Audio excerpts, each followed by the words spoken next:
Hello and welcome back to my channel the education up. तो जैसा कि आप लोग जानते हैं, हमने super revision marathon series start करी है और डे सेकंड है आज डीएलएड सेकंड ईयर स्टूडेंट्स के लिए। और जो आज हमारा सेकंड डे का सब्जेक्ट है वो है socio philosophical perspective of education यानी कि SPPE। और इस वीडियोस में मतलब इस सीरीज़ में मैं आपको हर एक टॉपिक पे एक्सप्लेन करने वाली हूँ ब्रीफ में। मतलब हम रिवीजन करेंगे और एग्ज़ाम्स में कैसे टाइप के क्वेश्चन आते हैं उसके बारे में भी हम डिस्कशन करेंगे। तो चलिए स्टार्ट करते हैं वीडियो को। और वीडियो थोड़ी लेंदी हो सकती है क्योंकि इसमें सारे टॉपिक्स जो है वो कवर होंगे। फर्स्ट क्वेश्चन देखते हैं।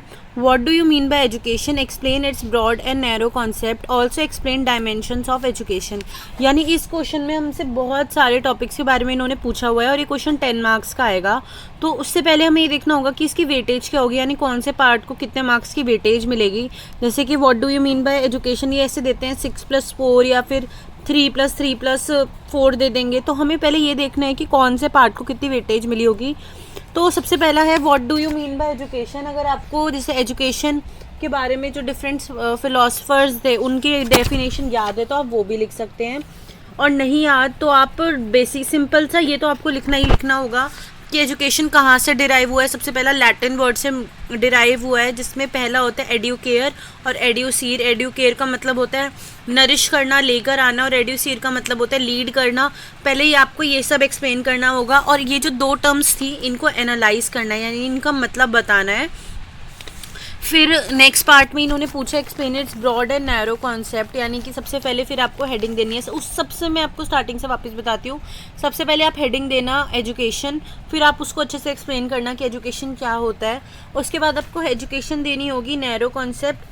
फिर नैरो कॉन्सेप्ट में आपको बताना है कि नैरो कॉन्सेप्ट में क्या मतलब होता है। नैरो कॉन्सेप्ट का ये मतलब होता है एजुकेशन से जो ज़्यादातर लोग क्या समझते हैं एजुकेशन से लोग ये समझते हैं स्कूल जाना और बच्चों को पढ़ाना, ये एजुकेशन होता है, लेकिन ये एजुकेशन नहीं होता।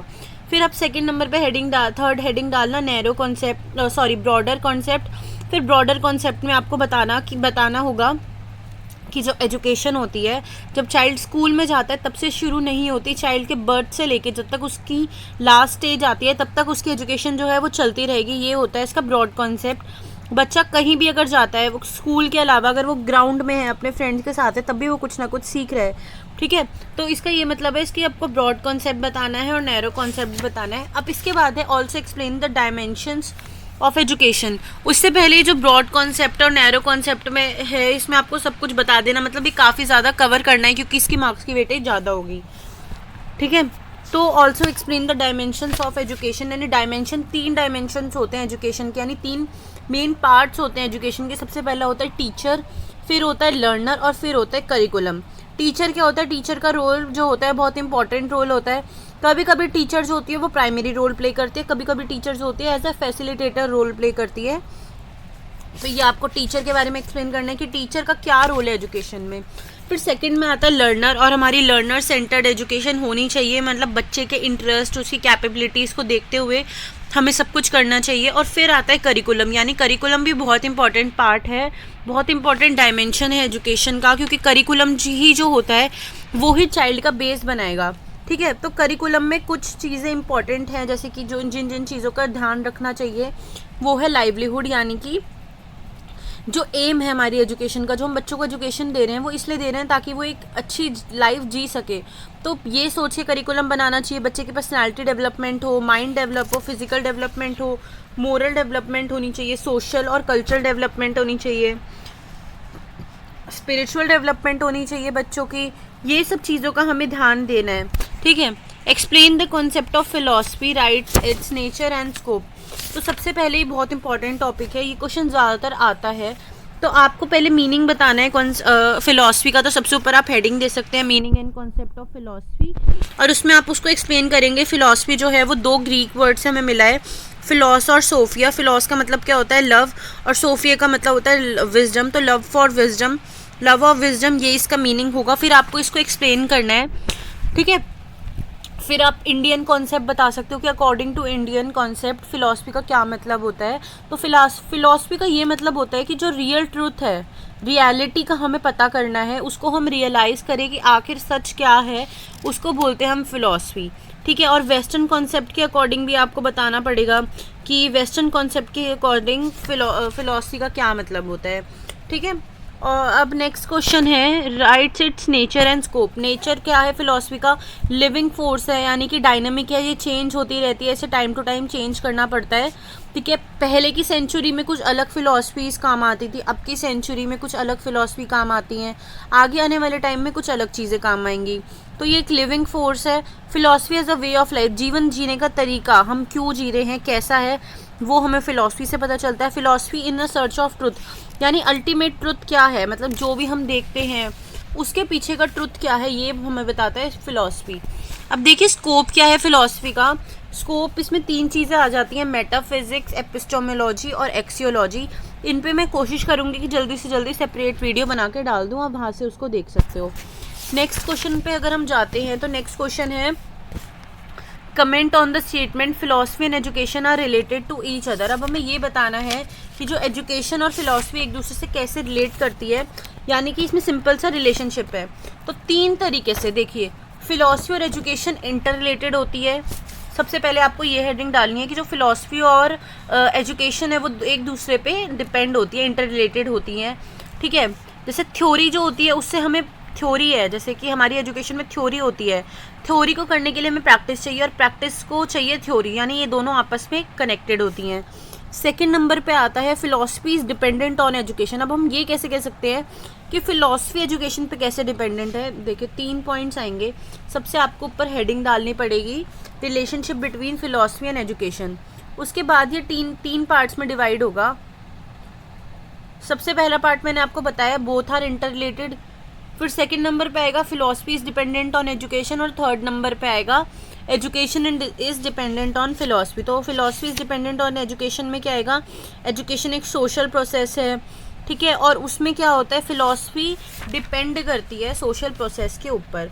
ठीक है, एजुकेशन जो है फाउंडेशन स्टोन है डेवलपमेंट का, ये सब आपको लिखना है। और अगर थर्ड नंबर पे आया कि एजुकेशन कैसे डिपेंडेंट है फिलॉसफी में, तो फिलॉसफी हमें कहाँ पे लेके जाती है, हमारी रियल डेस्टिनेशन पे, और एजुकेशन उसमें हमारा सहारा प्रोवाइड करती है, यानी हमारी जो रियल डेस्टिनेशन है वहाँ तक हमें कौन लेके जाएगा, हमें लेके जाएगी एजुकेशन। तो ये इसलिए डिपेंड करती है एक दूसरे पे। देखिए नेक्स्ट क्वेश्चन है, what do you understand by idealism, how can we say that idealism has influenced every sphere of education, why is idealism criticise. यानी सबसे पहले इसमें हम आइडियलिज्म का बताना है। आइडियलिज्म का 2 टर्म से मतलब हम समझ सकते हैं, आइडिया और आइडियल, यानी कोई आइडिया और एक होता है आइडियल, ये 2 इसके टर्म्स होते हैं जिससे बना है। इसमें भी हमें यही बताया जाता है कि idealism holds the ultimate reality in spiritualism, यानी जो भी हम मन से सोच के रखते हैं वो ही सच है। आइडियलिज्म यही मानता है रियलिटी में जो हमारे माइंड में रियल चल रहा है वो ही रियलिटी होती है, और इसमें प्रॉब्लम्स जो भी हम फेस करते हैं उन्हें हम कैसे सॉल्व करें, इन सब चीज़ों के ऊपर बात आती है। ठीक है, तो ये सब आपको एक्सप्लेन करना है। इस कितने टाइप्स की होती है आइडियलिज्म, सब्जेक्टिव होती है, ऑब्जेक्टिव होती है, पर्सनल आइडियलिज्म होती है, सबके अपनी अपनी आइडियलिज्म होती है। अब ये पूछ रहे हैं कि आइडियलिज्म ने एजुकेशन को कैसे इन्फ्लुएंस करा है। तो सबसे पहले आइडियलिज्म का और एजुकेशन का एम सेम होता है, जैसे डेवलपमेंट ऑफ पर्सनैलिटी।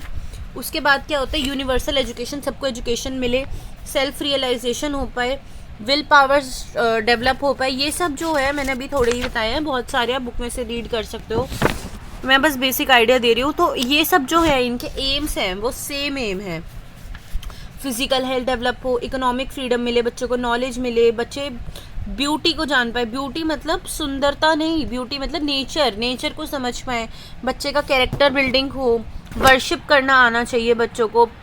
ठीक है, तो ये सब बच्चों के अंदर आनी चाहिए, और दोनों चीज़ आइडियलिज्म भी मानता है और एजुकेशन भी मानता है।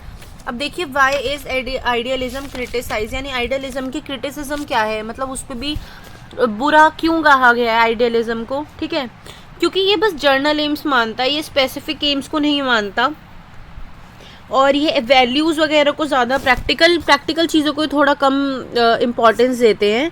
ठीक है, ये सब चीज़ें हैं इनकी वजह से। ये आपको मिल जाएगा पेज नंबर 48 पे SPPE बुक्स सुमन लता की, उस पर आपको अच्छे से 5 पॉइंट्स मिल जाएंगे।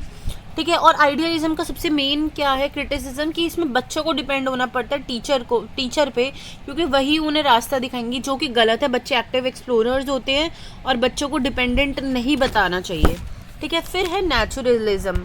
ठीक है, इसमें नेचर को अल्टीमेट रियलिटी मान जाता है, यानी नेचर को बहुत ज़्यादा इंपॉर्टेंस दी जाती है। ठीक है, जैसे इस नेचरलिज्म में आपको डेफिनेशंस एक दो आप लर्न कर जाना, उसके बारे में लिख देना क्या होता है कि नेचुरलिज्म क्या होता है। अब इसका रोल क्या होता है एजुकेशन में, देखियो जैसे सबसे पहले ये अल्टीमेट रियलिटी को, नेचर को अल्टीमेट रियलिटी मानते हैं।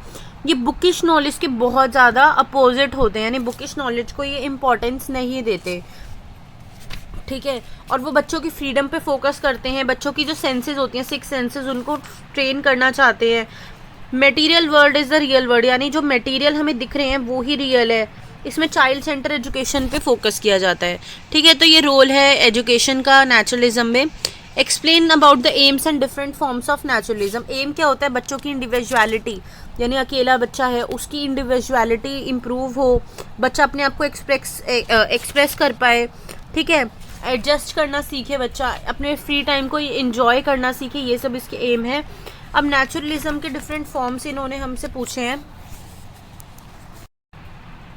तो 3 फॉर्म्स होते हैं नेचुरलिज्म के, फिजिकल, मैकेनिकल, बायोलॉजिकल नेचुरलिज्म, ठीक है। What subjects according to the naturalism should be included in school curriculum? What element should curriculum have according to naturalism? तो नेचुरलिज्म के अकॉर्डिंग इन्होंने पूछे हैं कि स्कूल के करिकुलम में क्या क्या इंक्लूड होना चाहिए। तो उसके according science, math and language, history, social studies, agriculture, carpentry, physical education, health training, liberal education, मतलब फ्रीडम कैसे देनी चाहिए, फ्री कल्टीवेशन, पावर्स, ह्यूमंस के पास जो पावर्स हैं उनके बारे में, मोरल एजुकेशन, रिलीजियस एजुकेशन जो है वो नेचुरलिज्म के अकॉर्डिंग बच्चों को देनी चाहिए, स्कूल्स में इंक्लूड होनी चाहिए, ठीक है। तो ये चीज़ें इसमें ऐड होनी चाहिए। Right a short note on naturalism and teacher, ये वो टॉपिक्स हैं जो शॉर्ट नोट में आ सकते हैं। नेचुरलिज्म टीचर को कैसा बताता है, जैसे बच्चों को फ्रीडम वो दें, प्ले वे मेथड यूज़ करें, मैक्सिम्स ऑफ टीचिंग में जैसे simple to complex, definite to indefinite, empirical to rational, ये सब जो है उनको वो यूज़ करें। कौन से मेथड यूज़ करें। नेचुरलिज्म एंड स्कूल, यानी कि वो स्कूल को क्या रास्ता दिखाते हैं, मतलब वो स्कूल को क्या बताते हैं। सबसे पहला साइंटिफिक स्टडी हो, यानी कि वो एक्सपेरिमेंट करें। चाइल्ड सेंटर एजुकेशन हो, यानी बच्चे के नीड्स का ध्यान रखना चाहिए। ब्रॉड बेस्ड करिकुलम होना चाहिए, यानी कि सिर्फ एक रिजिड करिकुलम नहीं होना चाहिए, उसमें कई सारी ऐसी चीज़ें होनी चाहिए जो बच्चा, क्योंकि सारे बच्चे सेम नहीं होते, तो हर एक बच्चे के लिए करिकुलम फ्रेम होना चाहिए। एक ही करिकुलम में इंटीग्रेटेड चीज़ें होनी चाहिए ताकि सारे बच्चे उसमें एडजस्ट कर पाएँ। Next is how is pragmatism related with curriculum and methods of teaching. सबसे पहले आपको प्रेगमेटिज्म का मतलब बताना है। प्रेगमेटिज्म 2 वर्ड से मिला है, प्रेगमा और प्रेगमोटिक्स। इसका क्या मतलब होता है, प्रैक्टिबिलिटी फॉर एक्टिविटी, यानी एक्टिविटी मेथड को ये लोग फोकस में रखते हैं। अब इन्होंने हमसे पूछा है, आप इसको पहले डिफाइन कर देना अच्छे से कि ये करिकुलम और मेथड्स ऑफ टीचिंग के बारे में क्या बोलते हैं। तो करिकुलम के बारे में ये बताते हैं कि क्या क्या करिकुलम में इंक्लूड होना चाहिए। सबसे पहले तो ये बोलते हैं हमारा जो करिकुलम होना चाहिए ब्रॉड एंड फ्लेक्सिबल होना चाहिए, यानी ये टाइम टू टाइम चेंज होते रहना चाहिए। चाइल्ड के इंटरेस्ट के अकॉर्डिंग करिकुलम बनना चाहिए, ठीक है। प्रिंसिपल ऑफ यूटिलिटी पे ध्यान देते हैं, यानी ज़्यादा से ज़्यादा चीज़ें हों, बच्चों को एक्सपीरियंस मिले। Principle of experience, principle of integration, यानी अलग अलग चीज़ों को ऐड करके चलना चाहिए। फ्लेक्सिबिलिटी, यानी चेंजेस का स्कोप होना चाहिए, एक्टिविटी बच्चों से करवानी चाहिए। तो ये तो कहते हैं वो करिकुलम के अकॉर्डिंग, मतलब करिकुलम में प्रैग्मेटिज्म। अब नेक्स्ट है मेथड्स ऑफ टीचिंग, यानी उनके अकॉर्डिंग टीचिंग किस मेथड से होनी चाहिए। सबसे पहला है प्रिंसिपल ऑफ एक्टिविटी, यानी एक्टिविटी करके बच्चों को पढ़ाना चाहिए। रियलिटी के बारे में बच्चों को पता होना चाहिए। बच्चों को इंटीग्रेशन के बारे में मतलब पता होना चाहिए, यानी कि इंटीग्रेटेड स्टडीज़ होनी चाहिए, मतलब एक चीज़ इंक्लूड नहीं, सब कुछ उसमें इंक्लूड हो, ताकि बच्चे अलग अलग फील्ड्स को एक्सप्लोर कर पाएँ, उनके बारे में जान पाएँ। और बेसिकली प्रैग्मेटिज्म ज़्यादातर फोकस करता है, ज़्यादातर नहीं हमेशा फोकस करेगा वो एक्टिविटी बेस्ड लर्निंग पे, ठीक है। सो नेक्स्ट क्वेश्चन है, what are the fundamental principles of humanism, what are aims of education according to them. तो देखो ह्यूमैनिज्म का मतलब सबसे पहले हमें समझ आ रहा है, ह्यूमैनिज्म से ही हमें वर्ड का मतलब समझ आ रहा है, यानी कि ह्यूमैनिटी पे ये लोग फोकस करते हैं, यानी जो एक इंसान है वो कैसे खुश रहे, क्या उसे अच्छे काम करने चाहिए, इन सब चीज़ों पे वो फोकस करते हैं। वो इन चीज़ों पे फोकस करते हैं कि मैन के लिए, मैन से जुड़ी हुई हर एक चीज़ उसके लिए कैसे इंपॉर्टेंट होती है और क्या क्या उनका रोल होता है, ठीक है। इसमें हमें ये भी बताते हैं कि हमें लाइफ के साथ कैसे एडजस्टमेंट करनी चाहिए, उन्हें कैसे कैसे फ्रीडम मिलनी चाहिए, एक जीवन को कैसे जीना चाहिए, वो होता है ह्यूमैनिज्म। अब इनके एम्स क्या हैं, एम्स ऑफ एजुकेशन क्या हैं, एम्स ऑफ एजुकेशन क्या है ह्यूमैनिज्म के अकॉर्डिंग, तो लिबरेशन ऑफ माइंड, यानी माइंड को फ्रीडम दे के चलना चाहिए, उसे चेन में बंद करके नहीं रखना चाहिए। वो अगर फ्रीली जीना चाहता है तो उसे फ्रीली जीने दो। पूरी ह्यूमैनिटी पे फोकस करना चाहिए, सर्विस टू ह्यूमैनिटी, यानी सबके लिए अच्छा काम करना है, सर्विस प्रोवाइड करनी है। ह्यूमन परफेक्शन, यानी कि जो इंसान है वो परफेक्ट बने, इंसान की जो मतलब जो भी मैन है उसकी हैप्पीनेस का ध्यान देना चाहिए। मैटरनल मटेरियल अबंडेंस पे ध्यान देना चाहिए, यानी कि जो भी चीज़ उसे खुश करती है वो उसको मिलनी चाहिए। ठीक है, अब देखिए नेक्स्ट से अब कई सारे हम फिलोसफर्स की बात करेंगे, जिसमें महात्मा गांधी है जिनका बर्थ 1869 में हुआ था, 2 अक्टूबर 1869 पोरबंदर गुजरात में हुआ था, और उनकी डेथ 1948 में हुई थी। ठीक है, तो उनके बारे में इन्होंने पूछा है। तो सबसे पहले इन्होंने हमसे पूछा है what are the aims and functions of education according to Mahatma Gandhi, give your own views also. तो इसमें सबसे पहला जो है हमें ये बताना है महात्मा गांधी के बारे में, हमें एक्सप्लेन करना है। जैसे वो उनके बारे में हमने थोड़ा लिख दिया, उनकी लाइफ के बारे में, फिर हमें लिखना है वो भगवान पे बिलीव करते थे, सच्चाई, नॉन वॉयलेंस, सत्याग्रह, इन सब पे वो बिलीव करते थे। ठीक है, तो उनके बारे में हमें थोड़ा एक्सप्लेन करना है। तो उनके अकॉर्डिंग जो एजुकेशन के एम्स क्या थे और फंक्शंस क्या थे, तो सबसे पहले हम बात करेंगे। सबसे पहले तो ऊपर आपको हेडिंग देनी है इंट्रोडक्शन, उसमें गांधी जी के बारे में बताना है। फिर आप सेकेंड देना एम्स ऑफ गांधीयन एजुकेशन, तो उसमें बताना है वो चाहते थे कि बच्चों की जो कंप्लीट डेवलपमेंट हो, ओवरऑल और कंप्लीट डेवलपमेंट हो, फिजिकल डेवलपमेंट हो, मेंटल और इंटेलेक्चुअल डेवलपमेंट हो, सोशल डेवलपमेंट हो, कल्चर डेवलपमेंट हो, मोरल कैरेक्टर डेवलपमेंट हो, वोकेशनल डेवलपमेंट हो। और वो वोकेशनल एजुकेशन पे भी बहुत ज़्यादा फोकस करते थे, यानी बच्चों को कुछ ऐसी अलग से चीज़ें भी आनी चाहिए, जैसे कि अपने खुद के शूज़ पॉलिश करना, बल्कि वो खुद भी अपना काम सारा खुद ही करते थे। उनके अंदर डेमोक्रेटिक आइडिया डेवलप, वो चाहते थे बच्चों के अंदर एक गुड सिटीजनशिप डेवलप हो, अपने देश के प्रति भावना हो, सिंपैथी हो, वो भाईचारा हो, ये सब वो चाहते थे।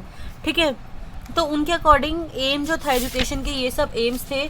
अब वो चाहते थे कि बच्चे इमिटेशन मेथड से सीखें, यानी बच्चा जब कुछ करेगा, सामने वाला जो उनसे बड़ा है वो जो भी करेगा बच्चे उससे सीखेंगे।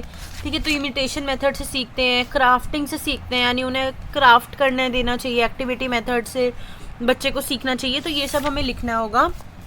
और लास्ट में आप लिख देना कंक्लूजन में आप लिख देना कि वो कैसी प्रैक्टिकल अप्रोच पे बिलीव करते थे और वो यूनिटी में मानते थे, ऑल राउंड डेवलपमेंट चाहते थे वो बच्चों की, वो एक्टिविटी बेस्ड टीचिंग चाहते थे, वो चाहते थे कि चाइल्ड सेंटर एजुकेशन हो। तो ये सब हमें उनके बारे में लिखना होगा।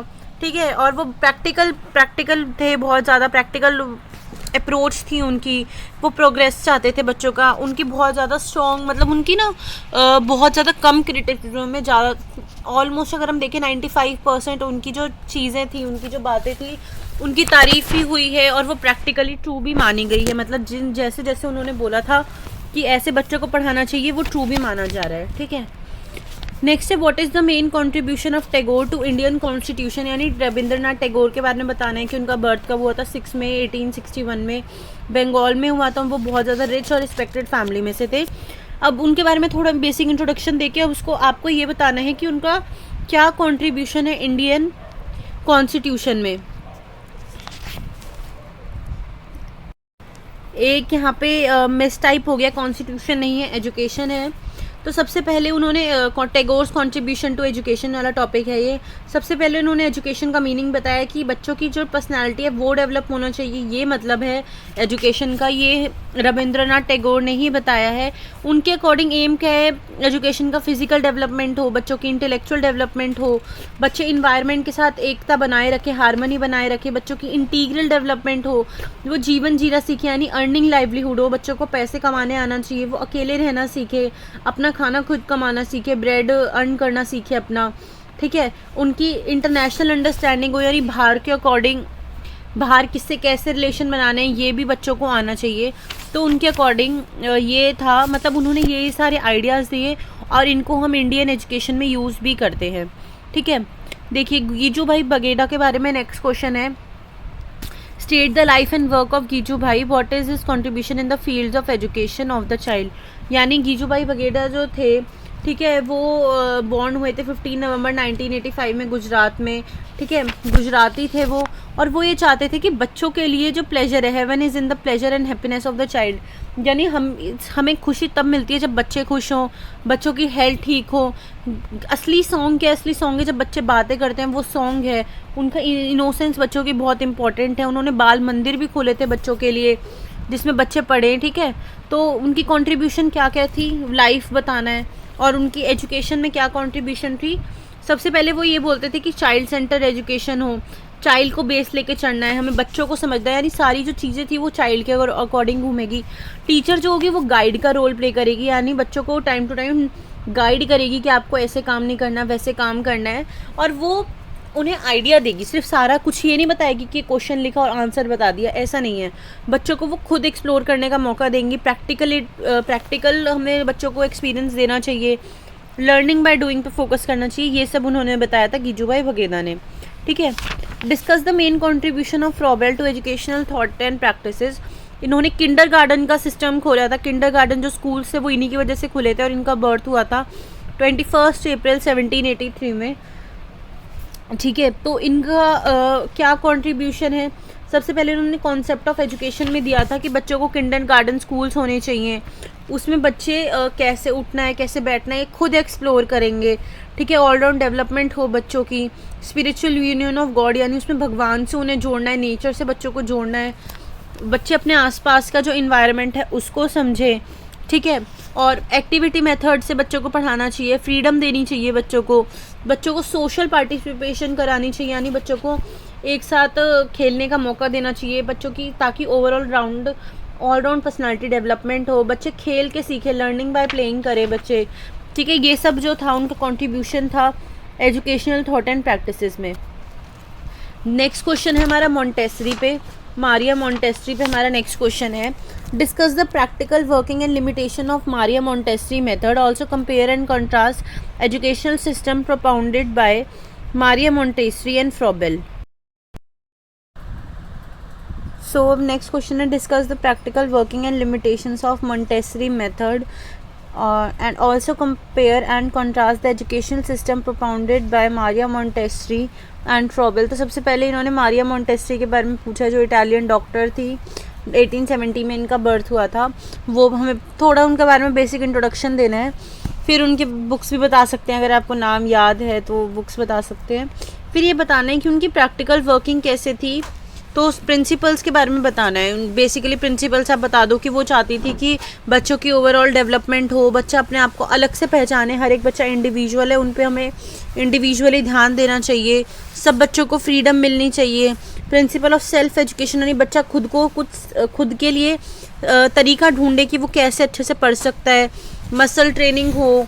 ठीक है, principle of sense training, senses पे बच्चा अच्छे से ध्यान दे पाए। और उनका एम ऑफ एजुकेशन क्या था कि बच्चे की ओवरऑल पर्सनालिटी डेवलपमेंट हो।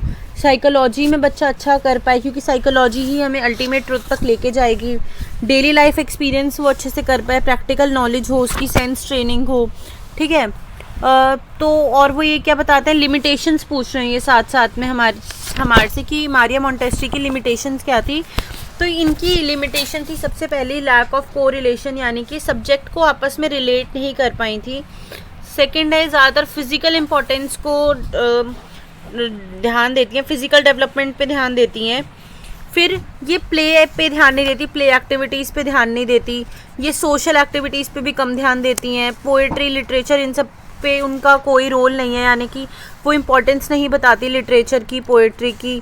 ठीक है, और उनका जो भी सेटअप है, मतलब जैसे बच्चों को पढ़ाया जाए, ये बहुत ज़्यादा कॉस्टली तरीके बताती थी जिससे बच्चों को पढ़ाया जाए। और इंडिया जैसे कि मतलब इतनी वेल रिच कंट्री नहीं है, वहाँ पे ये इनका हम जो मेथड है वो अपना नहीं सकते। तो नेक्स्ट ये हमसे पूछ रहे हैं कि मारिया मोंटेसरी और फ्रॉबेल को हमें दिखाना है कि उनमें क्या कॉन्ट्रास्ट था, क्या उनके में डिफरेंस थी। सबसे पहले वो चाहते थे फिलोसफिकल और एक चाहते थे साइंटिफिक, यानी जो फ्रॉबेल थे वो फिलोसफिकल बैकग्राउंड सोचते थे, यानी कि बच्चे का किंडरगार्टन उन्होंने मतलब किंडरगार्टन को कॉन्सेप्ट दिया था।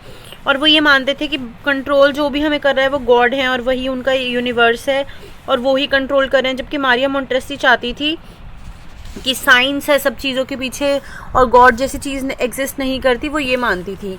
फिर सेकंड है emphasis on group versus individual teaching, जो किंडरगार्टन स्कूल में ग्रुप की तरह में पढ़ाना चाहते थे, और मारिया मोंटेस्सी कहती थी कि बच्चों को इंडिविजुअल डेवलपमेंट होनी चाहिए। फिर जो थे फिर उसके बाद जो हमारे मोंटेस्री थे वो ये कहते थे कि सोशल डेवलपमेंट होनी चाहिए, और फ्रोबेल कहते थे सोशल डेवलपमेंट होनी चाहिए, और मारिया मोंटेस्री कहती थी इंडिविजुअल डेवलपमेंट होनी चाहिए। फ्रोबेल बोलते थे कि गिफ्ट हमें गॉड का गिफ्ट है, इसको यूज़ करना चाहिए, और जो मारिया मोंटेस्री है वो बोलती है हमें साइंस का यूज़ करना चाहिए और हमें अपनी सेंसेस का यूज़ करके चलना चाहिए। तो ये इन दोनों के आइडियाज़ में बहुत ज़्यादा मेजर डिफरेंसेस थे। ठीक है, discuss the impact of educational philosophy of Vivekananda और डिफरेंट एस्पेक्ट ऑफ एजुकेशन। सबसे पहले ये बताना है उनके अलग अलग एजुकेशन में, डिफरेंट एस्पेक्ट्स में ऑफ एजुकेशन में उनका क्या रोल था। फिर उसके साथ हमें बताना है वाई वॉज ही क्रिटिसाइज, यानी उनको क्रिटिसाइज क्यों किया गया। तो इस क्वेश्चन फ्रेमिंग में ना एक छोटी सी मिस्टेक हो गई है, वाई वॉज ही क्रिटिसाइज नहीं है इसका पार्ट। इन्होंने मतलब विवेकानंद ने जो एजुकेशन सिस्टम है उसको क्रिटिसाइज़ किया था, मतलब उन्होंने एजुकेशन सिस्टम की जो कमियां थी उसको निकाला था।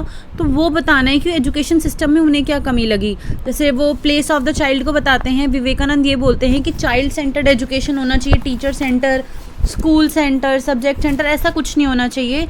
बच्चे गलती करेंगे, ऐसा नहीं है कि बच्चों को हम पनिशमेंट दें, उसके भी वो खिलाफ थे कि बच्चे जो हैं वो खुद ही मिस्टेक्स करके सीखेंगे, इस चीज़ के खिलाफ उन्होंने बोला था। तो चाइल्ड सेंटर एजुकेशन के लिए बोला था, एक्टिव एक्सप्लोरर बोला था उन्होंने बच्चों को। तो जो पहले से गलत चीज़ें आती थी एजुकेशन सिस्टम में उन्होंने उसके खिलाफ बोला था, उनकी क्रिटिसिज्म नहीं है बल्कि उन्होंने क्रिटिसिज्म निकाली थी एजुकेशन सिस्टम में। अब इसमें पूछा है कि इम्पैक्ट क्या था, उन्होंने जो एजुकेशन के लिए काम करा है उससे क्या हुआ, मतलब उन्होंने जो भी आइडियाज़ दिए उसके बाद हुआ क्या। तो फिर नेशनल सिस्टम ऑफ एजुकेशन, यानी कि जिसमें सारे बच्चे जो थे वो स्कूल में ज़्यादा से ज़्यादा जाएँ, बच्चे जाने भी लगे, स्कूल्स खोले गए और इंडियन कल्चर स्कूल्स में रिप्रेजेंट होना शुरू हुआ। बच्चों के अंदर ह्यूमैनिज़्म की फीलिंग डेवलप करने के लिए सब्जेक्ट जैसे वैल्यू एजुकेशन वगैरह ये सब भी इंक्लूड करे गए। बच्चों की इंडिविजुअलिटी, यानी सब बच्चे अलग हैं, उस चीज़ों के लिए भी स्कूल में काम किया गया। वुमेन एजुकेशन पे भी काम किया, और इसके पीछे जो हाथ है वो विवेकानंद का ही है, स्वामी विवेकानंद का। पॉजिटिव सिस्टम हो एजुकेशन का, यानी कि बच्चों को परफेक्ट बनाना एम नहीं है, ठीक है, बच्चों के अंदर जो भी खूबियाँ हैं उनको निखारना, ठीक है, ये सब भी स्वामी विवेकानंद के कंट्रीब्यूशन की वजह से ही हुआ है। ठीक है, उन्होंने रामाकृष्ण मिशन स्टार्ट किया था, जिसमें उन्होंने बताया था कि रामाकृष्ण मिशन जो था 1899 में हुआ था, और इसमें बहुत अलग अलग लोगों, मतलब अलग अलग वर्ल्ड, मतलब हमारे जो वर्ल्ड में अलग अलग जगहों के स्कॉलर्स को उन्होंने अवार्ड वगैरह भी दिलवाए थे, ताकि बच्चे मतलब अपने आप को निखारें। बेशक वो अवार्ड के लालच में ही सही, लेकिन वो कम से कम अच्छा काम करना शुरू करेंगे, स्टार्ट करेंगे, सीखेंगे। ठीक है, अब नेक्स्ट है explain the J Krishnamurti view on characteristics of integral education, यानी कि कुछ क्वेश्चन हमें ऐसे भी दे देते हैं कि एक क्वेश्चन दिया उसके 4-5 पार्ट्स दे दिए, जैसे इसमें 4 पार्ट्स दिए हैं और उसके ऊपर हमें लिखना होता है। तो सबसे पहले इसमें जे कृष्णमूर्ति के बारे में हमें लिखना पड़ेगा। ठीक है, जे कृष्णमूर्ति के बारे में आप लिखना, उनका बर्थ कब से हुआ था, 1895 से 1986 में हुआ था। ठीक है, वो एक छोटे से गांव से थे मद्रास में, यानी चेन्नई के छोटे से गांव से वो बिलोंग करते थे। वो किस चीज़ पे बिलीव करते थे, पर्पस ऑफ लाइफ, उन्हें वो ये कहते थे कि हमें ये पता होना चाहिए कि हमारा जीवन जीने का मकसद क्या है। इंटीग्रल लिविंग, यानी सब चीज़ों को, ऐसा नहीं है कि इंसान एक ही चीज़ में परफेक्ट हो, सब चीज़ों को उसे अपने साथ लेके चलना है। ठीक है, यही इंटीग्रल एजुकेशन की उन्होंने वो बताई थी, एजुकेशन की इम्पोर्टेंस, उसके बारे में जो था कॉन्सेप्ट उन्होंने दिया था। जैसे इंटीग्रल एजुकेशन क्या होती है, ये इनकरेज करता है हमारे थॉट्स को, ठीक है, हमें डर नहीं रहता, हम फ्रीली मैच्योरली हम चीज़ों को समझ पाते हैं, हम भगवान को समझ सकते हैं, ये सब वो बोल रहे थे। ठीक है, हमें चैलेंज, मतलब जो भी हमारी लाइफ में चैलेंजेस आएंगे उनको हम आसानी से फेस कर पाएंगे, इस चीज़ पे इंटीग्रल एजुकेशन फोकस करता है। अब उनके अकॉर्डिंग मेथड्स ऑफ टीचिंग क्या है, the student should be treated as an equal partner, यानी बच्चों को बिल्कुल इक्वल रख के हमें पढ़ाना चाहिए, ट्रीट करना चाहिए। बच्चों को खुद सोचने की भी फ्रीडम मिलनी चाहिए। ठीक है, बच्चों को एक चीज़ बार बार रिपीट करके नहीं बतानी चाहिए, उनके अकॉर्डिंग ये चीज़ थी। कैसे होना चाहिए मेथड्स ऑफ टीचिंग, मतलब उनके अकॉर्डिंग क्या मेथड थे टीचिंग के। Next is concept of ideal school, यानी एक आइडियल स्कूल क्या होता है, टीचर जो होगी वो अलर्ट होनी चाहिए, बच्चों के प्रति डेडिकेटेड होनी चाहिए, ठीक है, जो एक हेड है उसको सारी रिस्पॉन्सिबिलिटी वो ये ना समझे कि उसके ऊपर ही है, वो मतलब जो अपने फॉलोअर्स हैं उनको गाइड करे, ठीक है, ये सब है। और summary of educational thoughts of J Krishnamurti, मतलब वो क्या चाहते थे बेसिकली, उनका जो फोकस था वो इंटीग्रल एजुकेशन पे ही था, उसके बारे में थोड़ा सा बता देना है, वापस से इंटीग्रल एजुकेशन के बारे में ही बताना है, क्योंकि उनका जो मेन था वो इंटीग्रल एजुकेशन ही है, तो हम वही बताएंगे। अब आप ये मत सोचना कि ऊपर वाले पार्ट में भी हमने ये बताया, डी वाले पार्ट में भी हमें यही बताना है। जब क्वेश्चन ही उन्होंने सेम टाइप का दिया है तो आंसर भी सेम टाइप का ही होगा। ऐसा भी हो सकता है एक पार्ट है, ऐसा भी हो सकता है सारे पार्ट्स दे दें, जैसे अभी मैंने बताया है। तो आपको क्वेश्चन की डिमांड को पूरा करना है। Next is discuss the relationship between sociology and education. तो देखिए सोशोलॉजी जो है, सबसे पहले हमें बताना है कि दो वर्ड से मिला है, सोशियोस एंड लोगोस, जिसका मतलब होता है सोसाइटी एंड साइंस। ठीक है, तो किसकी साइंस होती है, यानी कि जो हमारे सोसाइटी में लोग हैं, ह्यूमन इंटरैक्शन का, और वो किन से इंटर रिलेट करके चलते हैं उसके बारे में हमें बताना है। अब देखिए हमें रिलेशनशिप बताना है बेसिकली सोशियोलॉजी और एजुकेशन का। तो सबसे पहले हम एक हेडिंग देंगे सोशियोलॉजी, उसमें सोशियोलॉजी को डिफाइन करेंगे, फिर एजुकेशन को डिफाइन करेंगे, फिर जो हम थर्ड हेडिंग देंगे वो होगा impact of sociology on education. तो देखिए सोशियोलॉजी जो होती है वो एजुकेशन से कैसे डिपेंड करती है, ये दोनों एक दूसरे से आपस में डिपेंड करते हैं, यानी एक का इफेक्ट दूसरे पे पड़ता है। हम कैसे इंटरेक्शन करते हैं, ह्यूमंस कैसे इंटरेक्शन करते हैं, ये सब हम एजुकेशन से पढ़ते हैं, और एजुकेशन में ही हम चीज़ें सीखते हैं कि हमें कैसे करना चाहिए और कैसे नहीं करना चाहिए। तो सोशियोलॉजी हमें बहुत कुछ सिखाता है। सोशियोलॉजी की और एम ऑफ एजुकेशन क्या है, एजुकेशन फॉर सिटीजनशिप, सबको सिटीजनशिप मिले, डेमोक्रेसी मिले, सबको आज़ादी मिले, ठीक है, मोरल एफिशिएंसी आए लोगों में। और एजुकेशन मतलब सोशियोलॉजी और करिकुलम कैसे डिपेंड करते हैं एक दूसरे पे, दोनों ये देखते हैं कि नीड क्या है एक इंसान की, एक मैन की नीड क्या है, और वो अपनी वैल्यूज़ को रिफ्लेक्ट करे, यानी सबके साथ अच्छे से बिहेव करे। ये हम एजुकेशन से सीखते हैं और सोशियोलॉजी पे अप्लाई करते हैं। तो रिलेशन बताना है हमें सोशियोलॉजी का और एजुकेशन का। Next is what do you understand by the term multi culturalism, explain the linguistic composition of Indian society. तो यानी हमें मल्टी कल्चरलिज्म के बारे में एक्सप्लेन करना है, काफ़ी सारा है इसमें। सबसे पहले हम उसे डिफाइन करेंगे।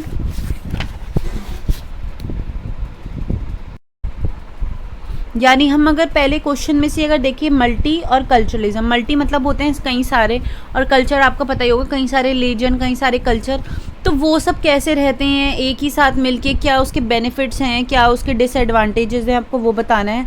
फिर आपको बताना है linguistic society of Indian education, यानी कि कैसे हमारे देश में कितनी सारी लैंग्वेजेस है, कितनी परसेंट पॉपुलेशन कौन सी लैंग्वेज बोलती है, ये सब हमें इसमें बताना है। एक टेबल बना सकते हो, जैसे कि उसमें अपने लैंग्वेज लिखी, हिंदी तो कितने लोग बोलते हैं, 41% लोग बोलते हैं, बंगाली बोलते हैं, उसके बाद सेकेंड नंबर पे कितने परसेंट लोग बोलते हैं, 8.11 लोग बोलते हैं। फिर थर्ड नंबर पे जो ज़्यादा बोली जाने वाली लैंग्वेज है वो है तेलुगु, तो वो बोलते हैं 7.19 लोग उस लैंग्वेज को बोलते हैं। तो ये आपको एक फैक्चुअल क्वेश्चन है। ये एसपीपी सब्जेक्ट है ही ऐसा कि आपको इसमें बस लर्न करना है, समझने जैसी चीज़ है, ऐसा नहीं है कि समझने वाली चीज़ें नहीं है, समझना है लेकिन लर्निंग का काम इसमें ज़्यादा होता है। Next is what do you understand by socialisation, discuss the factors leading to socialisation. तो देखिए सोशलाइजेशन क्या होता है, जब हम लोगों के साथ मिलके, जब एक इंडिविजुअल एक सोसाइटी में रहना स्टार्ट करता है, उनसे इंटरेक्शन करता है, उनके अकॉर्डिंग अपने आप को एडजस्ट करता है, कुछ सोसाइटी को भी चेंज होना पड़ता है, उसको बोलते हैं हम सोशलाइजेशन। अब क्या क्या फैक्टर्स हैं, देखो सोशलाइजेशन में पहले ये भी आपको बताना है कि कौन कौन आता है। सबसे पहले फैमिली आती है सोशलाइजेशन में, नेबर्स आते हैं, पड़ोस आता है, स्कूल आता है, स्पोर्ट्स आता है, ठीक है, और कास्ट आती है, कम्युनिटी आती है, ये सब आता है। अब कौन से ऐसे फैक्टर्स हैं जिसकी वजह से सोशलाइजेशन इफेक्ट होता है, सबसे पहला चाइल्डहुड सिचुएशन, जैसे बचपन से ऐसा हुआ है, बच्चों ने घर में लड़ाई देखी है तो वो आगे सोशलाइज होने में उसको प्रॉब्लम होगी। कल्चरल कंडीशन, जैसे कि पहले कास्ट सिस्टम होता था, अब तो बहुत कम होता है, ठीक है, तो पहले कास्ट सिस्टम की वजह से उस बच्चे को कभी फ्रीली अपने आप को एक्सप्रेस करने का मौका ही नहीं मिला, उस एरिया के लोग उन्हें सप्रेस करते रहे, तो ये चीज़ भी इफेक्ट करती है। करंट सिचुएशन में क्या होता है, जैसे लड़ाई चल रही है आजकल आप देख रहे हो, तो इस वजह से क्या होगा, करंट सिचुएशन की वजह से वो फ्यूचर में उसको सोशलाइज होने में प्रॉब्लम होगा। अदर सिचुएशन में हो सकता है, सोचो बच्चा बचपन में उसका गरीबी में निकला है, अभी भी वो गरीब ही है, बच्चे को एजुकेशन नहीं मिली, तो वो लेवल मैच नहीं कर पाएगा, उसके अकॉर्डिंग वो लेवल नहीं मैच कर पाता अपने साथ बाकी लोगों का, तो इस वजह से उसे सोशलाइज होने में प्रॉब्लम होगी। अब देखिए हम कैसे इम्प्रूव करेंगे, ज़्यादा से ज़्यादा ऐसी अपॉर्चुनिटीज़ देंगे बच्चों को कि वो एक दूसरे से बात कर पाएँ। और हम ऐसे ग्रुप्स फॉर्म नहीं करेंगे, मतलब ऐसा नहीं है कि अपर क्लास लोगों को एक साथ बिठा दिया, तो बोलने की बात है अपर क्लास लोअर क्लास, लेकिन कुछ टीचर्स जो हैं वो भेदभाव करती हैं, वो नहीं हमें करना चाहिए। ठीक है, बच्चों को अपॉर्चुनिटीज़ देनी है कि वो अपने आप को एक्सप्रेस कर पाएँ। अगर बच्चा कुछ गलत भी बोल रहा है तो वो हमें उसको करेक्ट करना है, और एकदम से हमें गुस्सा नहीं होना बच्चों पे। ठीक है, और हमें बच्चों की नीड्स को समझना है। हमें बार बार ये ध्यान रखना है कि हम जो बोल रहे हैं वो किसी बच्चे के सेंटिमेंट्स पे इफ़ेक्ट ना करें। और हमें इस चीज़ का भी ध्यान रखना है कि सब बच्चे जो हैं वो अलग होते हैं, यूनिक होते हैं सारे बच्चे, उस चीज़ का भी हमें ध्यान रखना है। तो इस तरीके से हम होलसम सोशलाइजेशन चिल्ड्रन की कहीं ना कहीं तक अचीव कर पाएंगे। देखिए नेक्स्ट क्वेश्चन क्या है, explain the term child rearing practices, discuss the advantages and disadvantages of nuclear and joint family. Child rearing practices का मतलब है एक बच्चे को कैसे पालना है, कैसे नहीं पालना। जो भी उसको पाल रहा है उसको वो कर रहा है चाइल्ड को रियर, यानी बच्चे को वो पाल रहा है। तो चाइल्ड रियरिंग प्रैक्टिसेस वही प्रैक्टिस होती हैं कि एक बच्चे की हम अपब्रिंगिंग कैसे करते हैं।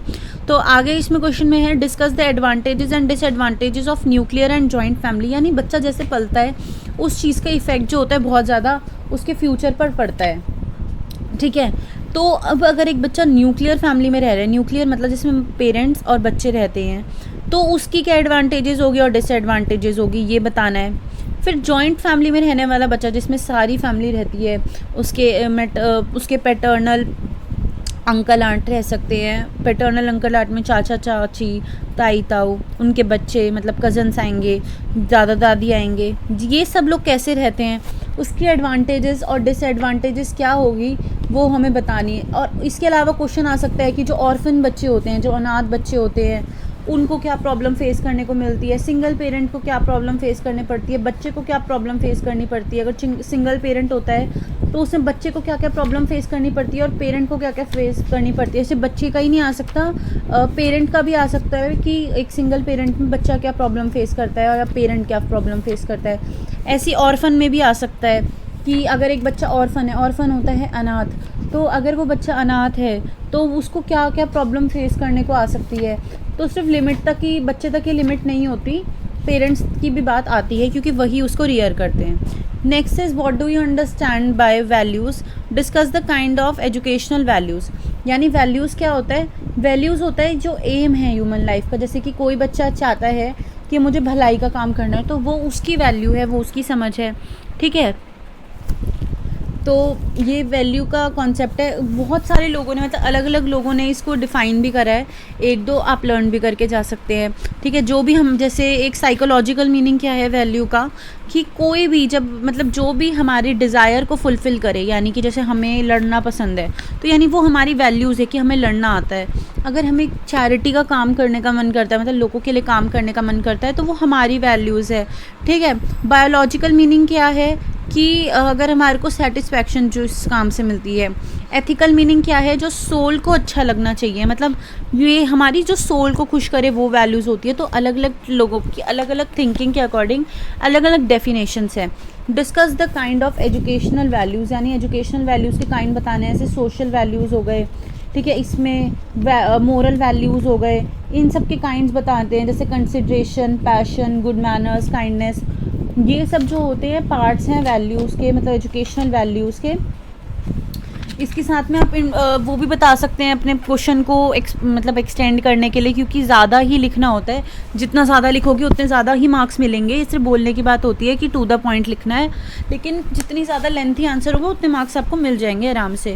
जैसे पहला पार्ट क्या था इस क्वेश्चन का, what do you understand by value, तो आप वैल्यू के बारे में बता सकते हो। उसकी क्या स्ट्रैटेजीज़ है कि बच्चों के अंदर हम वैल्यू एजुकेशन को डेवलप करें, वो भी बता सकते हो। फिर आप एजुकेशनल वैल्यूज़ बता सकते हो कि एजुकेशनल वैल्यूज़ क्या है। देखिए नेक्स्ट क्वेश्चन क्या है, what are the objectives of value education, suggest ways and means of inculcating values education among the students. यानी इस क्वेश्चन में क्या होगा कि सबसे पहले आपको एक्सप्लेन करना है कि वैल्यू एजुकेशन क्या होती है, फिर उसके ऑब्जेक्टिव्स बताने हैं। जैसे कि क्यों हम वैल्यू एजुकेशन सिखाते हैं, सबसे पहले बच्चों की फिजिकल, इंटेलेक्चुअल और एस्थेटिक डेवलपमेंट के लिए, बच्चे का जो टेम्पर है वो कंट्रोल में रहे, यानी गुस्सा कंट्रोल में रहे, हेल्दी एटीट्यूड डेवलप हो बच्चों में, प्रमोशन क्या किस चीज़ की प्रमोशन करते हैं, इंटरनेशनल अंडरस्टैंडिंग, मतलब वो बच्चा एक दूसरे के साथ अंडरस्टैंडिंग बना के रखे, बच्चे में फीलिंग किसकी डेवलप हो, ट्रुथ की, नॉन वायलेंस की, कोऑपरेशन की, ये सब फीलिंग बच्चे में डेवलप हो। फिर नेक्स्ट है suggest ways and means for inculcating values of students, यानी हम बच्चों में कैसे वैल्यू एजुकेशन डेवलप कर सकते हैं, वर्बल कम्युनिकेशन यानी बातचीत करके, डेमोन्स्ट्रेशन है जैसे कि आपने कोई प्ले कंडक्ट करवा दिया उसके थ्रू भी हम बच्चे के अंदर वैल्यू एजुकेशन डेवलप कर सकते हैं। इमिटेशन, बच्चा हमें देख के सीखता है, तो इनडायरेक्ट वे में हम उसको ऐसे सिखा सकते हैं कि टीचर पहले खुद ऐसा बिहेव करे ताकि बच्चे उन्हें देख के बिहेव करें। फिर हम और क्या कर सकते हैं, जब बच्चा अच्छा काम करे तो उसे रिवॉर्ड दें, जब बच्चा गलत काम करे तो उसे पनिशमेंट दे, इससे बच्चा वैल्यू एजुकेशन सीखेगा। तो इन तरीके से हम बच्चों के अंदर वैल्यू एजुकेशन की वो जो फीलिंग है उसको डेवलप कर सकते हैं। Next question is define social change, discuss different aspect and factors of social change, यानी सोशल चेंज क्या होता है जो हमारी सोसाइटी में जैसे कि चेंजेस आ रहे हैं, मॉडिफिकेशन आ रहे हैं, ठीक है, उसको हम बोलते हैं social change. Discuss the different aspects and factors of social change, देखिए सोशल चेंज किसी चीज़ में भी हो सकता है, जैसे इकोनॉमिक चेंज भी हो सकता है, यानी किसी का बिजनेस बुरा हो गया, मतलब कम हो गया, किसी के में लॉस हो गया तो उसका इकोनॉमिक यानी पैसों में लॉस होगा, किसी घर में चोरी हो गई वो भी इकोनॉमिक लॉस में आता है। पॉलिटिकल में क्या होता है, जैसे मतलब पॉलिटिकल में क्या होता है जैसे कि करप्शन है, ये भी पॉलिटिकल एस्पेक्ट है, या फिर इक्वालिटी पहले नहीं थी अब आ गई, तो नेगेटिव पॉजिटिव दोनों होता है। रिलीजियस एस्पेक्ट में क्या होता है, जैसे टेम्पल, चर्च, गुरुद्वारे हैं, इनकी इंपॉर्टेंस जो है वो आजकल कम होती जा रही है, इसकी वजह से भी सोशल चेंजेस आ रहे हैं।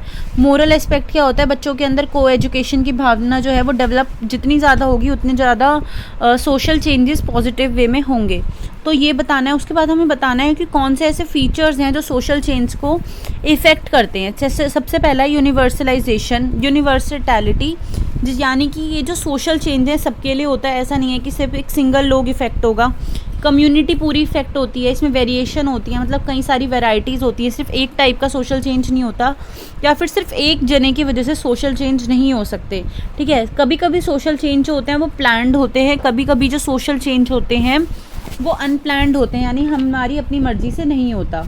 अब एक क्यों होता है, फैक्टर्स क्या है सोशल चेंज होने के, सबसे पहला फिजिकल फैक्टर्स होता है, जैसे कि जोग्राफिकल फैक्टर्स, यानी कि हमारे पास अगर पैसे हैं और लग गई आग घर में तो ये अनप्लान्ड है, और ये फायर की वजह से, फिजिकल एनवायरनमेंट की वजह से इकोनॉमिक प्रॉब्लम आ रही है। सेकंड होता है बायोलॉजिकल फैक्टर, यानी कि बच्चे माल न्यूट्रिशन है, उनके आगे वाली जनरेशन भी माल न्यूट्रिशन होगी, या बच्चा इलिटरेट है, पढ़ा लिखा नहीं है, तो उसकी वजह से भी उसमें सोशल चेंज आता है।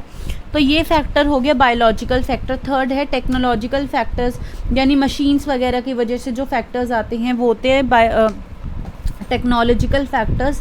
फोर्थ है डेमोक्रेटिक फैक्टर्स, यानी पॉपुलेशन फैक्टर्स, मतलब जब जहाँ पे जिस एरिया में पॉपुलेशन ज़्यादा होगी उस एरिया में बच्चों की सोशल चीज़ें प्रॉब्लम क्रिएट कर सकती है, यानी उनके पास पैसों की प्रॉब्लम भी आएगी, इंटरेक्शन प्रॉब्लम आएगी, बच्चे हंगर से मरेंगे, पॉवर्टी यानी गरीबी होगी। और होते हैं कल्चरल फैक्टर्स, यानी कल्चर भी इफेक्ट करता है सोशल चेंज में। वॉर यानी कि लड़ाई जैसे चल रही है आजकल भी चल रही हैं, तो इस चीज़ की वजह से भी सोशल चेंज में प्रॉब्लम आती है। एक होता है एजुकेशन जो होता है बहुत पॉजिटिव वे में सोशल चेंजेस ला सकता है, और नेगेटिव वे में क्या क्या ला सकते हैं, कल्चर फैक्टर्स भी ला सकते हैं, वॉर भी लेकर आती है। वॉर जो होती है वो हमेशा नेगेटिव वे में ही लेकर आएगी। तो ये सब फैक्टर्स हमें बताने हैं, और इसको बताने के लिए हम फ्लो चार्ट का यूज़ कर सकते हैं। फ्लो चार्ट में बीच हम डाल सकते हैं फैक्टर्स, फिर जितने भी फैक्टर्स हमें आते हैं हम उसको यहाँ पे लिख के प्रॉपर एक्सप्लेन कर सकते हैं, इससे हमारा आंसर की लेंथ जो है वो भी एक्सटेंड हो जाएगी। Next is discuss the relationship between education and social change, यानी एजुकेशन और सोशल चेंजेस जो हैं वो एक दूसरे से कैसे रिलेट करते हैं। अभी मैंने आपको बताया था कि एजुकेशन का क्या इम्पैक्ट होता है सोशल चेंज में, वही वाला पॉइंट सेम जो है इसमें आएगा कि एजुकेशन का बहुत इंपॉर्टेंट रोल होता है सोशल चेंज में। एक पॉजिटिव वे में सोशल चेंज आता है अगर कोई पॉपुलेशन एजुकेटेड है तो, और ये एक बहुत पावरफुल फैक्टर भी माना जाता है सोशल चेंज का। और अगर हमें सोसाइटी में पॉजिटिव चेंज चाहिए तो हमें एजुकेशन देनी बहुत ज़्यादा ज़रूरी होगी। Next is what is the meaning of human rights, describe the protection of human rights act 1993, ठीक है। तो तो इसमें क्या है, ह्यूमन राइट्स क्या होते हैं वो एक्सप्लेन करना है। ह्यूमन राइट होते हैं जो एक इंसान को अधिकार दिए जाते हैं जिससे उसके स्टेटस का पता चलता है, यानी कि कुछ ऐसे राइट, जैसे राइट टू लाइफ हो गया, राइट टू प्रॉपर्टी हो गई, ये सारे किस में आते हैं, फंडामेंटल राइट्स में, यानी मौलिक अधिकार जो होते हैं हमारे, ठीक है। तो इन अधिकार को हम किसी से नहीं छीन सकते, यानी हम किसी से राइट टू लाइफ उसका नहीं छीन सकते, राइट टू प्रॉपर्टी नहीं ले सकते, right to freedom, right to expression, ये सब हम नहीं छीन सकते। राइट टू कॉन्स्टिट्यूशनल रेमेडीज़, यानी कॉन्स्टिट्यूशनल रेमेडीज़ होता है कि जब किसी के खिलाफ कुछ गलत होता है और वो अपनी मांग, मतलब जाके कंप्लेंट कर सकता है, कॉन्स्टिट्यूशन से वो अपनी कंप्लेंट कर सकता है, वो कोर्ट्स वगैरह जा सकता है, वो भी राइट हम किसी से नहीं छीन सकते। तो ये ह्यूमन राइट्स होते हैं, जो कुछ ऐसे राइट्स जो हर एक इंसान को मिलते हैं बाय बर्थ और वो हम उनसे नहीं छीन सकते। अब हमें इन्होंने पूछा है describe the protection of human rights act 1993। अब इसका पूरा एक्सप्लेन करना है, जैसे कि मतलब जो भी इसमें केस आते हैं, जैसे to inquire into complaints of violation of human rights, इसमें कौन आता है, जिनके ह्यूमन राइट्स को वायलेट किया गया है, उनके साथ कुछ गलत हुआ गया है, वो जाके अपनी अपील कर सकते हैं कोर्ट्स में। जेल अगर कोई जाता है तो उसको राइट है कि वो अपनी प्रोटेक्शन के लिए यूज़ करे, मतलब वकील वगैरह करे, उसको उतना राइट है, ठीक है। तो ये सब हम उनसे नहीं छीन सकते। और वो रिसर्च कर सकते हैं, मतलब पूरा राइट होता है, जो भी उनका इन्वेस्टिगेशन करता है उसको पूरा राइट होता है कि उसको फ्रीडम दे। तो ये सब है ह्यूमन राइट्स एक्ट 1993 में, और ये पूरा लर्न करके जाना पड़ेगा। इसमें 8-9 पॉइंट्स हैं, वो पूरे लर्न करने पड़ेंगे। देखो नेक्स्ट है critically examine the universal declaration of human rights act 1948। इसमें क्या होता है, जितने भी ह्यूमन राइट्स हैं उन सबकी एक लिस्ट बनी हुई है, मतलब उनको हम डिनाई नहीं कर सकते, यानी सबका इंडिविजुअल एक पर्सनालिटी होती है, एक स्टेटस होता है, ठीक है। वो एक सोसाइटी का मेन पार्ट होते हैं, सब लोग सोसाइटी का एक पार्ट होते हैं और हम उनको डिनाई नहीं कर सकते। अब इसमें क्या है, critically examine the universal declaration act human rights 1948। Sir इसकी इंपॉर्टेंस भी पूछी है और इसमें एग्जामिन भी करना है, यानी इसको ढंग से एनालाइज करना है। तो universal declaration of human rights में 30 आर्टिकल्स हमें बुक में दिए हुए हैं। उन 30 आर्टिकल्स में एटलीस्ट 5 to 6 आर्टिकल्स आपको जो इजी लगे आप वो कर लेना। जैसे कि पहला तो राइट टू इक्वालिटी कर सकते हैं, फ्रीडम फ्रॉम डिस्क्रिमिनेशन, यानी जब हमारे साथ कोई भेदभाव होता है वो वाला हम राइट पढ़ सकते हैं। फिर क्या है, right to life, liberty, personal security, ये आर्टिकल नंबर 3 में दे रखा है। आर्टिकल 4 में क्या है, फ्रीडम फ्रॉम स्लेवरी, यानी हम किसी को बंधुआ मजदूर अपना नहीं बना सकते बिना उसकी मर्जी के। Right to marriage and families article 16 में है। आर्टिकल 17 में राइट टू ओन प्रॉपर्टी, अपने प्रॉपर्टी खरीदने का अधिकार, और उस प्रॉपर्टी को मतलब हमसे कोई छीन नहीं सकता। तो और आर्टिकल 10 में है right to fair public hearing, मतलब उस जो बंदा जिसको गिल्टी माना जा रहा है उसको अपनी बात रखने का मौका पूरा दिया जाना चाहिए, ये भी आर्टिकल है। तो इन आर्टिकल्स को ना पढ़ना है, क्योंकि कुछ आर्टिकल कहीं से भी दे सकते हैं, ये ऐसे भी दे सकते हैं आर्टिकल 3 में क्या है उसको एक्सप्लेन करो, ऐसे भी आ सकते हैं, ठीक है। और इन सब की इंपॉर्टेंस बतानी है कि क्यों ज़रूरी है, ताकि सबकी डिग्निटी बनी रहे, कोई किसी के खिलाफ नेगेटिव नई आवाज़ उठा पाए, सबको अपने आप को एक्सप्रेस करने का मौका मिले। जो डोमिनेंट ग्रुप हैं वो लेस पावरफुल ग्रुप्स पे अपनी पावर्स का मिसयूज़ ना कर पाएँ। Next is what do you understand by peace, describe in detail different approaches of peace education. देखिए पीस का सिंपल सा मतलब है शांति। अब ये किससे डेवलप होगी, हमारे अंदर जब वैल्यूज़ होंगी, हमारे एटीट्यूड अच्छे होंगे, हमारे अंदर स्किल होगी, तभी हम पीस एजुकेशन ला पाएंगे, ठीक है। तो इसका जो है इसकी कुछ डेफिनेशन भी दी हुई है, तो डेफिनेशंस भी आप लोग लर्न कर लेना। अब इसके कुछ टाइप्स होते हैं पीस के, जैसे इनर पीस यानी अंदर का पीस, यानी मन की शांति। सोशल पीस यानी समाज में जब शांति होती है, जब हम एक साथ मिलके रहते हैं, वो पीस। पीस विद नेचर यानी हम अपने जब नेचर को एक्सप्लॉइट ना करें, वो भी एक पीस ही होता है। तो 3 तरीके का पीस होता है, पीस यानी कि शांति। तो आप एक टेबल बना सकते हैं, बीच में लिख देना पीस। फिर इसके क्या फैक्टर्स होते हैं, 3 फैक्टर मतलब 3 टाइप्स होते हैं। सबसे पहला सोशल, फिर इनर, फिर पीस विद नेचर। तो वो आप लिख के थोड़ा उसे एक्सप्लेन कर सकते हैं। Describe in detail different approaches to peace education, यानी पीस लाने के लिए क्या क्या अप्रोच थे। तो एक function as zone of peace where children are safe from conflict in the community. एक ये चीज़ लाई गई है कि बच्चों को जितना लड़ाई झगड़ा होता है उनसे दूर रखना चाहिए, क्योंकि वो उनके अंदर अगर डेवलप हो गई नेगेटिव वे में तो वो बहुत ज़्यादा प्रॉब्लम क्रिएट कर पाएगी। यानी बच्चों को पीस से दूर नहीं रखना चाहिए, बच्चों को पीस देना चाहिए और उन्हें वॉर यानी कि लड़ाई झगड़ों से दूर रखना चाहिए, ठीक है। तो ये सब अप्रोचेज़ हैं, ये सब अप्रोचेज़ आपको लर्न करने पड़ेंगे। ये अप्रोचेस आपको मिल जाएंगे पेज 281 SPPE की बुक यानी सुमनलता वाली बुक से। तो इसमें हमने देखे बहुत सारे क्वेश्चंस देखे, आई थिंक 15-20 क्वेश्चंस इसमें थे। और होप है आपको वीडियो समझ आई होगी। अगर आपके कोई भी डाउट्स होते हैं तो कमेंट सेक्शन में पूछ सकते हैं, या टेलीग्राम का लिंक डिस्क्रिप्शन में मैंने मेंशन किया हुआ है, वहाँ पे भी जाके आप लोग पूछ सकते हैं। और मैंने एक टॉपिक में मतलब पूरी लेंदी वीडियो नहीं बनाई, मतलब एक टॉपिक को प्रॉपर एक्सप्लेन नहीं करा, क्योंकि वीडियो ऑलरेडी बहुत लंबी थी, और लंबी हो जाती, और ये रिवीजन वीडियो है इसलिए भी मैंने एक्सप्लेन नहीं करा। सो होप है आपको वीडियो समझ आई होगी। And if you like watching the education videos to do subscribe to my channel. Thanks for watching.